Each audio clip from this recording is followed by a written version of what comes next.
Assalamualaikum warahmatullahi wabarakatuh. Di video ini saya akan menjelaskan tentang bilangan kromatik dan pewarnaan graf. Nah, masalah pewarnaan graf itu lumayan banyak juga aplikasinya. Salah satunya nanti yang akan kita bahas adalah terkait penjadwalan terkait penjadwalan nah intinya. Kemudian frekuensi radio itu juga biasanya menggunakan konsep pewarnaan graf. Nah, apa sih yang dimaksud dengan pewarnaan graf?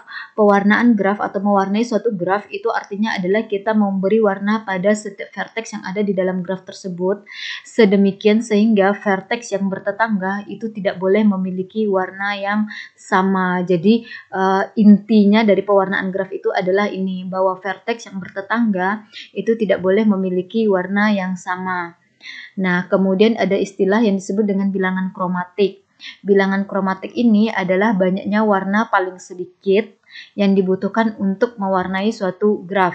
Idealnya kalau misalnya kita punyain graf dengan 5 buah vertex lah misalnya. Maka kalau kita tidak mau vertexnya diberi warna yang sama, ya tinggal berikan saja 5 warna yang berbeda untuk masing-masing untuk 5 buah vertex tersebut kan ya. Namun konsepnya kan kita selalu ingin ingin keadaan optimum. Dalam hal ini, berapa banyak sih warna paling sedikit supaya irit pengeluarannya, maka ada berapa banyak warna sih paling sedikit yang dibutuhkan untuk mewarnai graf tersebut. Nah, bilangan tersebut atau bilangan yang merepresentasikan banyaknya warna paling sedikit itu adalah yang disebut dengan bilangan kromatik. Kalau misalnya kita punya 5 buah vertex dan ternyata bisa saja optimumnya atau banyaknya warna paling sedikit yang dibutuhkan hanya 2 buah warna saja. Oke.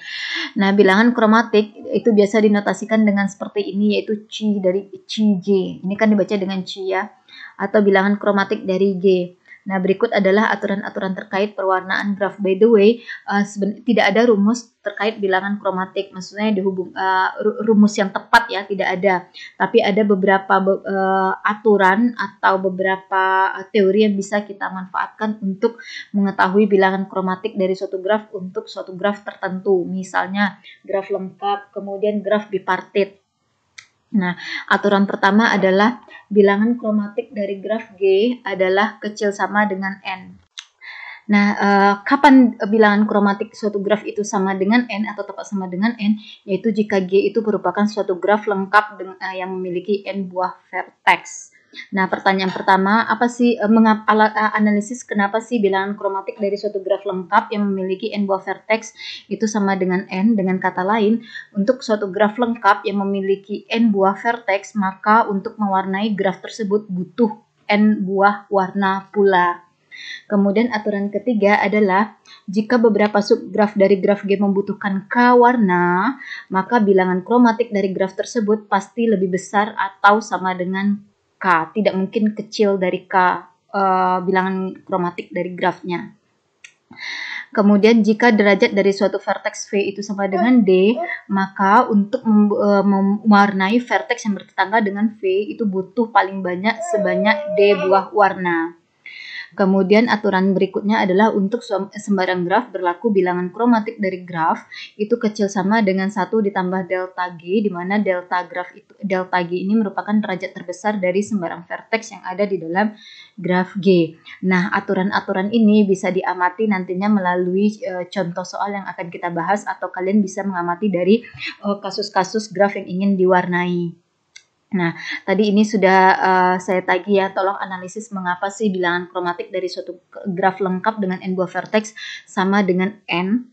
Kemudian yang kedua, identifikasi berapa sih bilangan kromatik untuk graf bipartit. Graf bipartit itu kan notasinya adalah KMN ya, di mana M ini menunjukkan banyaknya vertex dalam himpunan vertex V1 dan N ini adalah banyaknya vertex dalam himpunan vertex V2. Oke, kita lihat contoh bagaimana mewarnai graf. Ini baru lumayan sederhana. Graf ini mengandung 5 buah vertex. Sebenarnya kalau kita tidak memikirkan banyaknya warna yang optimum atau yang paling sedikit, kita bisa saja menggunakan 5 buah warna yang berbeda untuk mewarnai graf ini atau untuk mewarnai 5 buah vertex ini. Ya, namun konsepnya kan kita berusaha menemukan kasus optimumnya supaya pengeluarannya juga lebih sedikit. Nah, dalam hal ini boleh mewarnai vertex, sembarang vertex dalam graf ini, mau mulai dari mana, tapi ketika mewarnai pastikan bahwa kita tidak mewarnai vertex tidak mewarnai dua buah vertex yang bertetangga dengan warna yang sama. Nah, di sini saya akan memulai menggambarkan mewarnai vertex V1. Jadi V1 di sini kita beri warna orange. Kemudian perhatikan V1 itu tidak bertetangga dengan vertex mana saja. Nah, ternyata vertex V1 itu bertetangga dengan V2, bertetangga dengan V3, bertetangga dengan V4, dan bertetangga juga dengan V5. Dengan kata lain, vertex V1 ini bertetangga dengan semua vertex lainnya yang ada di dalam graf ini. Oleh karena itu, tidak ada lagi vertex selain vertex V1 yang boleh diwarnai dengan warna orange. Jadi hanya vertex V1 ini saja yang boleh diwarnai dengan warna orange. Nah, berikutnya kita ke vertex V2. Di sini V2 saya beri warna kuning.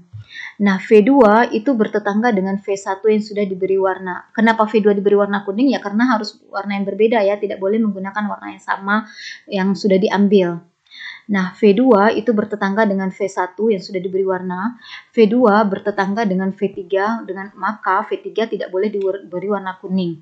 V2 dengan V4 ternyata tidak bertetangga, maka V4 boleh diberi warna kuning. Kemudian V2 dengan V5 ternyata bertetangga melalui sisi ini. Jadi V5 tidak boleh diberi warna kuning. Sudah, ternyata hanya dua vertex ini saja yang boleh diberi warna kuning. Nah, berikutnya adalah kita ke vertex V3.